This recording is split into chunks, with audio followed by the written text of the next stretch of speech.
Assalamualaikum warahmatullahi wabarakatuh. Halo semuanya. Perkenalkan, nama saya Dewi Eva Datu Solekah, NIM 242070032, Prodi Tadris Bahasa Indonesia kelas A, Fakultas Tarbiyah Institut Agama Islam Negeri Kediri. Saya akan menyelesaikan tugas ujian tengah semester mata kuliah Teori Belajar Bahasa, dosen pengampu Dr. Ahmad Faizi, Magister Linguistik. Pada kesempatan kali ini, saya akan membahas mengenai metode kontemporer. Apa sih metode kontemporer itu? Bagaimana sih karakteristiknya? Dan cakupan metodenya apa aja? Simak video berikut ini ya. Metode kontemporer. Metode kontemporer dalam pembelajaran bahasa merujuk pada pendekatan-pendekatan modern yang memanfaatkan prinsip-prinsip pedagogis terbaru dan teknologi untuk meningkatkan pengalaman belajar. Metode kontemporer ini dirancang untuk membuat pembelajaran bahasa lebih relevan, menarik, dan efektif dengan memperhatikan kebutuhan dan konteks siswa saat ini. Metode kontemporer mencakup mengenai respon fisik total, komunikatif, dan natural. Beberapa karakteristiknya meliputi 1. Pendekatan berbasis tugas, 2. Pembelajaran kolaboratif, 3. Pembelajaran berbasis proyek, 4. Pengajaran berbasis teknologi. A. Respon fisik total. Metode ini menggabungkan gerakan fisik dengan pembelajaran bahasa. Siswa mengikuti instruksi dengan melakukan tindakan fisik yang sesuai. Misalnya, ketika guru mengatakan angkat tangan, siswa akan mengangkat tangan mereka. Total Physical Response atau TPR adalah sebuah tipe metode yang sangat alamiah, meliputi pemahaman tuturan mendahului produksi tuturan, dan itu berarti mendahului membaca dan menulis. TPR bertujuan untuk mengurangi kecemasan siswa dan memperkuat pemahaman melalui pengalaman langsung. Siswa didorong untuk memasukkan aturan-aturan dalam dirinya dan berbicara ketika siap. Sesuai dengan tipe metode yang alamiah, metode ini berhasil hanya dengan sedikit siswa atau kelas kecil, seperti contohnya yaitu PAUD.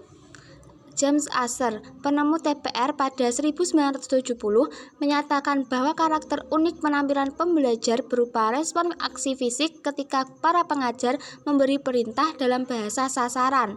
Gagasannya bahwa memori akan dipertinggi oleh aktivitas penggerak dengan hasil bahwa bahasa akan lebih mudah diingat dan diakses. Kelebihan dari metode ini, A. Hal ini menyenangkan dan mudah. Siswa akan menikmati bangkit dari kursi mereka dan bergerak di sekitar. B. Hal ini baik untuk peserta didik yang harus aktif di kelas. C. Mampu mengambil dan belajar bahasa yang lebih baik dan lebih cepat jika mereka mengaitkan tindakan fisik pada kata tertentu. D. Metode ini adalah alat yang baik untuk membangun kosakata. Ada juga kelemahan pada metode ini. A. Siswa umumnya tidak diberi kesempatan untuk mengekspresikan pikiran mereka sendiri dengan cara yang kreatif karena mereka harus mengikuti instruksi dari guru secara langsung. B. Meskipun dapat digunakan pada tingkat yang lebih tinggi, TPR paling berguna bagi para pemula. B. Komunikatif. Komunikasi adalah proses pengiriman dan penerimaan pesan antara dua orang atau lebih. Sedangkan komunikatif berarti seseorang yang mampu berkomunikasi dengan baik atau mudah dipahami. Pendekatan komunikatif adalah pendekatan pembelajaran bahasa yang bertujuan untuk mengembangkan kemampuan berkomunikasi siswa. Pendekatan ini berlandaskan pada teori bahasa sebagai komunikasi, yang menekankan bahwa bahasa berfungsi untuk interaksi dan komunikasi. Dalam pendekatan komunikatif, siswa berperan sebagai pusat pembelajaran atau student center, sedangkan guru berperan sebagai fasilitator.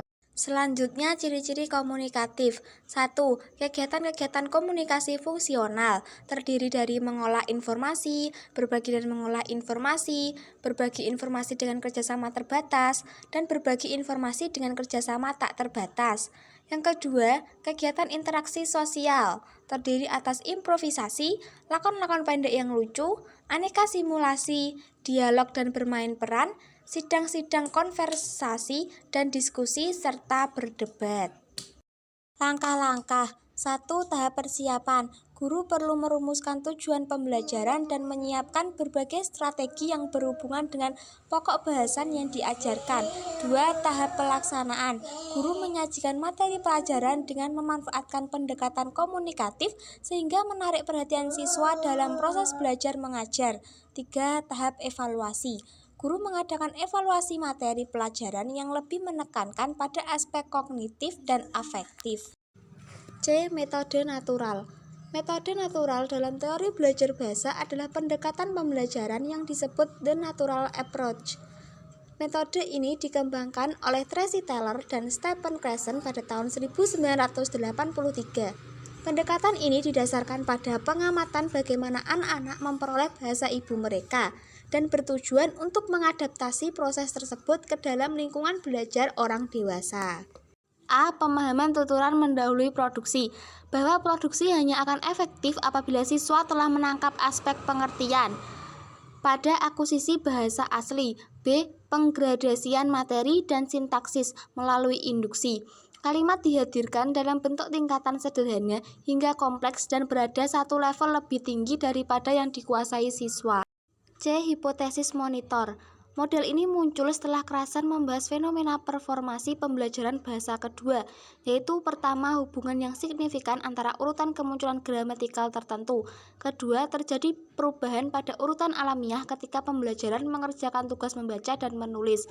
Model monitor dikukuhkan oleh 5 hipotesis antara lain: 1. Belajar bahasa dilakukan terpisah. 2. Belajar bahasa memiliki urutan. Ketiga, belajar diawasi dan bahkan dikendalikan oleh monitor. 4. Belajar bahasa sangat dipengaruhi input. 5. Belajar bahasa dipengaruhi oleh saringan afektif seperti motivasi, keyakinan diri, rasa takut. D. Kritik terhadap hipotesis monitor, bahwa pengetahuan diuntungkan dari presentasi kaidah dan penjelasan terhadapnya, tetapi tidak serta-merta menjadi pengetahuan yang otomatis dan bawah sadar. E. Penentuan merupakan kontraintuiti, yakni pengalaman bahasa sebelumnya menghadang ketika siswa memproduksi sebuah kalimat dalam bahasa kedua. F. Monitoring dalam aktuisi bahasa. Monitor ketidaksadaran dapat berlangsung ketika kaidah-kaidah bahasa diperoleh dan dipertimbangkan secara sadar. Pembedaan antara pemerolehan dan pembelajaran. Pembedaan antara pemerolehan dan kaidah bahasa dengan cara menerangkan secara eksplikasi pada pembelajaran bahasa kedua tidak bermanfaat. H. Kaidah dapat diajarkan. Melarang pengajaran formal bukan alasan untuk tidak mengajarkan kaidah di dalam kelas. Aturan sederhana bisa diajarkan secara langsung dan pembelajaran bisa menyerap ketika kaidah itu digunakan secara tak sadar dan otomatis. Nah, itu tadi materi yang dapat saya jelaskan. Kesimpulannya yaitu metode kontemporer menawarkan pendekatan pembelajaran secara efektif dan relevan sesuai dengan tuntutan zaman. Metode respon fisik total salah satu pembelajaran bahasa dengan pengajar memberikan perintah atau instruksi dan siswa mengikuti instruksi tersebut. Metode komunikatif, siswa berperan sebagai student center atau pusat pembelajaran dan guru berperan sebagai fasilitator. Metode natural lebih ditekankan pada pemerolehan bahasa ibu. Saya berharap penjelasan saya dapat memberikan manfaat bagi kita semua. Apabila ada kesalahan, saya mohon maaf yang sebesar-besarnya. Dibohongi rasanya pedih, didiami rasanya dilema. Tak lupa saya berterima kasih, maaf pula jika terlalu lama. Wabillahi taufiq wal hidayah. Wassalamualaikum warahmatullahi wabarakatuh.